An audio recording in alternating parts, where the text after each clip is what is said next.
welcome to the podcast Love to Heal. I'm Yulia, your guide on the journey of self-discovery, healing, and spiritual growth. Hello, welcome back to Love to Heal podcast. Today, I'd like to clarify what the phrase I love you really means.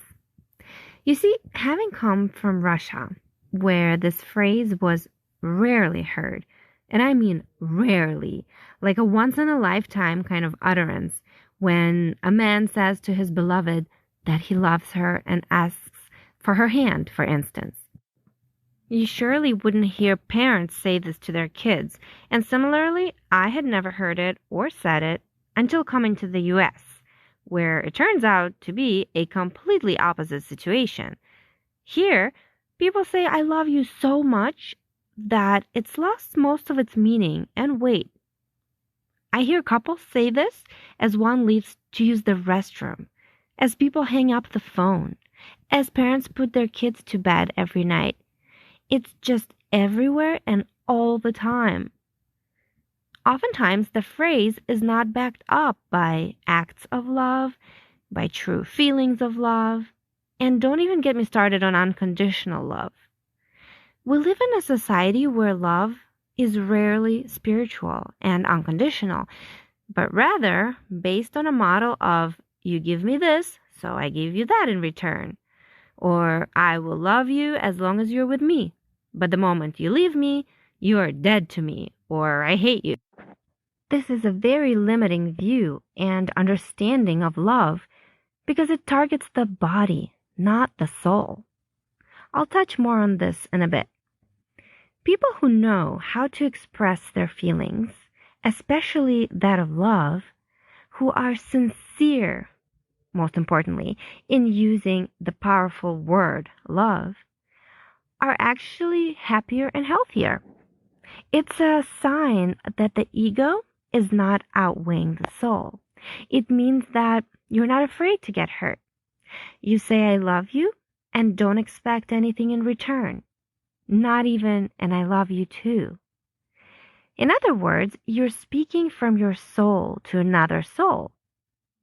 Remember how I've mentioned in previous episodes that love is God and God is love?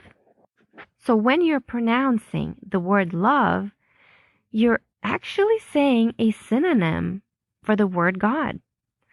You are saying, I love the God in you. Just like the yogic namaste, which means I bow to the divine in you, so is the true meaning of I love you. You're honoring the soul of the person you're addressing these words to, then the body. This is why it makes sense to love unconditionally. Because if you love God and understand that there's a part of God in each and every person, the soul being that divine part, you can't hate any one human being. If God is everything, by hating one person, you hate everyone else, including yourself. And vice versa. By loving everyone, you also love yourself. It's kind of a all or nothing deal.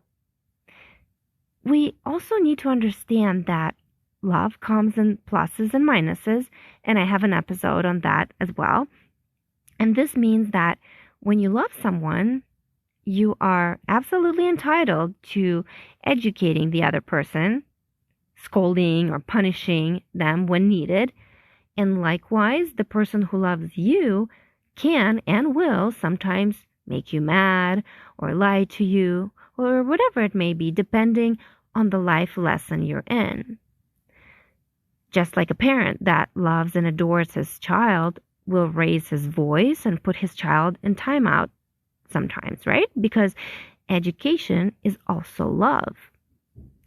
When it comes to uttering the words I love you, it's important to remember their true meaning and pronounce them if they're coming from the soul and intended for another soul.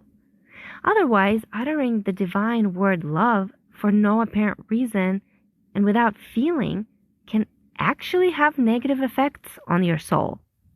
Let me explain why. By expressing love towards the physical, the body, the person, we tend to experience unhealthy attachment. I spoke of this in the episode titled Love is the Main Goal of Life. When we get attached to something earthly and temporary, people included, we lose track of the main goal, the priority, which is the divine. If we can see past the flesh and bones and love the soul of the person we're with or that of our child, then we can grow our love towards them in a healthy way, a way that won't hinder our spiritual growth and bring us closer to God in the process.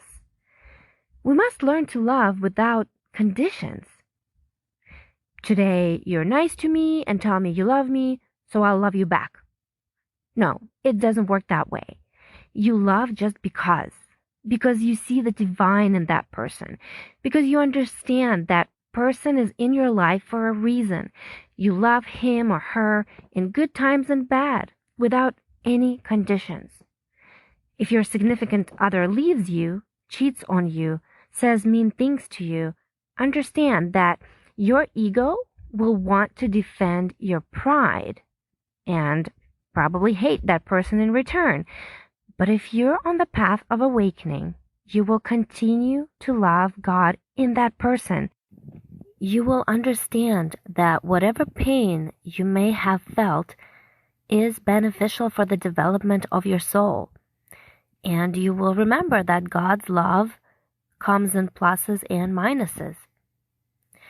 If you accept God's will through the behavior of that person, you will pave a path of health and well-being for yourself, and then you're free to decide whether or not you prefer to stay in the relationship and work on it, or leave that person altogether.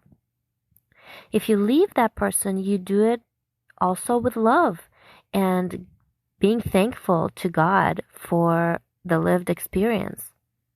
Just remember, we're here to learn to love as God does, which is unconditionally.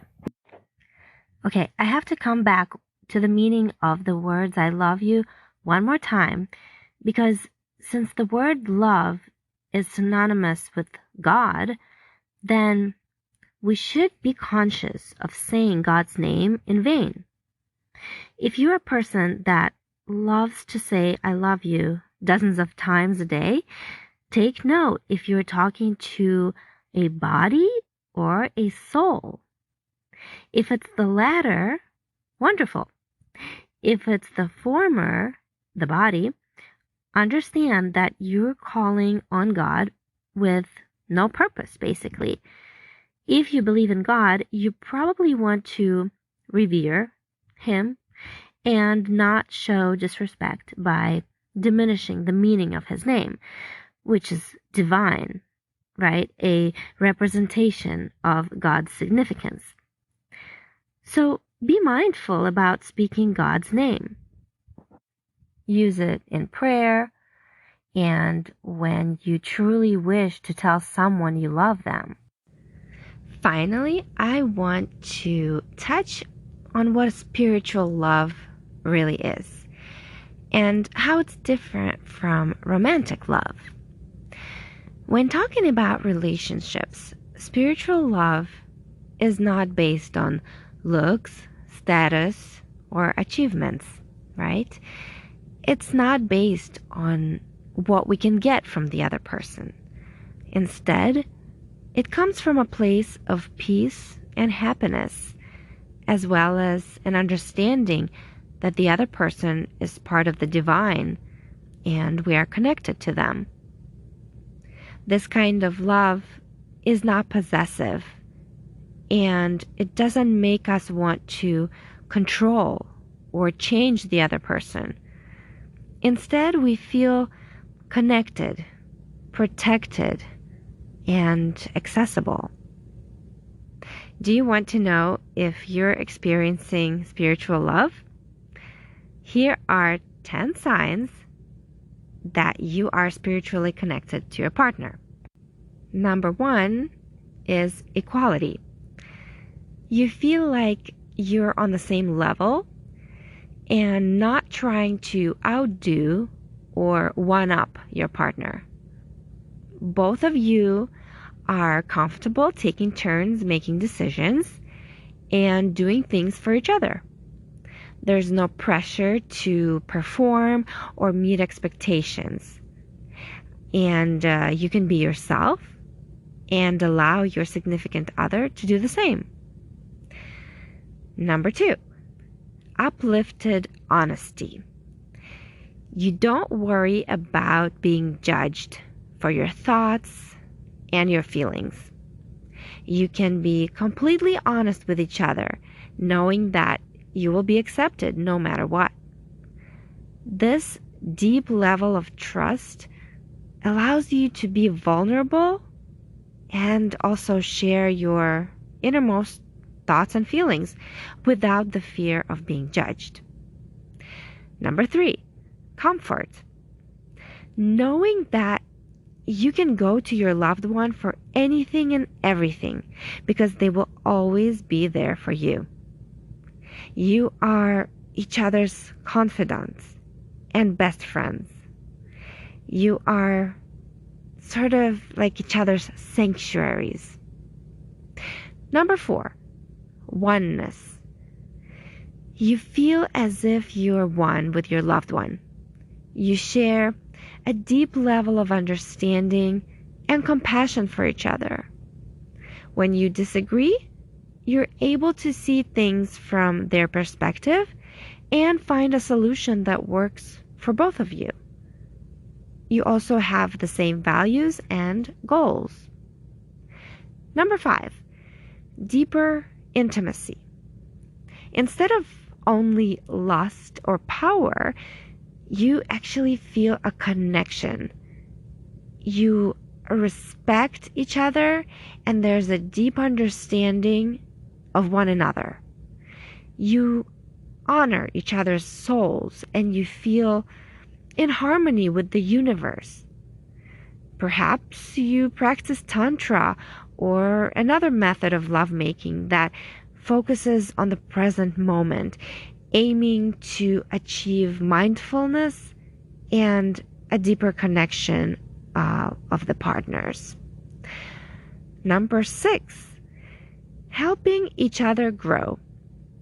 The desire to grow together to become the best possible versions of yourselves. You support and encourage each other to reach your goals. Number 7, healthy conflict. It's normal to have arguments in any relationship. However, you know how to have a peaceful conversation in order to avoid misunderstandings. You let your partner explain themselves, and you forgive easily. Number 8, looking ahead. You see yourselves growing old together. You know your relationship is worth fighting for, so you're more likely to work through tough times. Number 9, faithfulness. You don't think about cheating on your loved one, no matter how much more good-looking or successful another person in comparison may be. You see your partner's soul, and the spiritual connection outweighs the earthly desires. And finally, number 10, a good balance of time together and apart. You make time for each other, even when you're busy, but at the same time, you don't suffocate your partner. You let each other enjoy some time apart, or you may have different hobbies and friends. Now, if it doesn't sound like your relationship is spiritual in nature, it's okay. Not all relationships are meant to be spiritual, but there's always room for improvement. So here are just a few tips for getting to know your partner more spiritually. Talk about your values and beliefs. Spend time in nature together. pray or meditate together, do something creative together, and work on healing past wounds or traumas. Creating a spiritual connection with a partner takes time, effort, and patience. So if you've already achieved it, you better cherish it. Thanks for listening today. And if you find my podcast helpful and inspiring, I would be forever grateful if you shared it with your friends and loved ones. And today I will leave you with a beautiful poem by Dr. Shamim Ali, an English professor and poet in Pakistan. Enjoy, and until next time.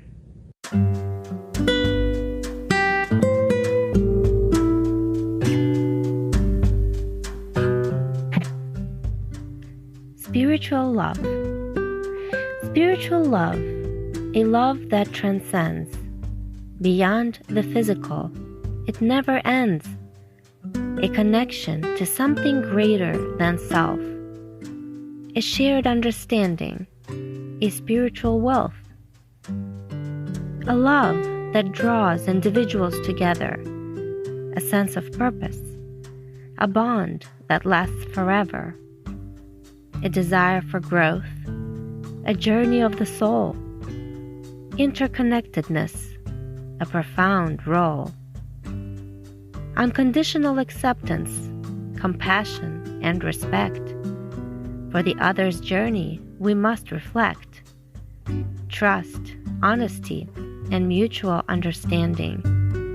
The foundation of spiritual love, expanding. Not limited to romance, but also between friends, family members, and strangers, love extends. A love that sees beyond the physical, connecting on a deeper level, spiritual. Spiritual love, a divine gift, a love that uplifts, a love that can shift, a love that brings peace, joy, and bliss, a love that is eternal, a love that persists.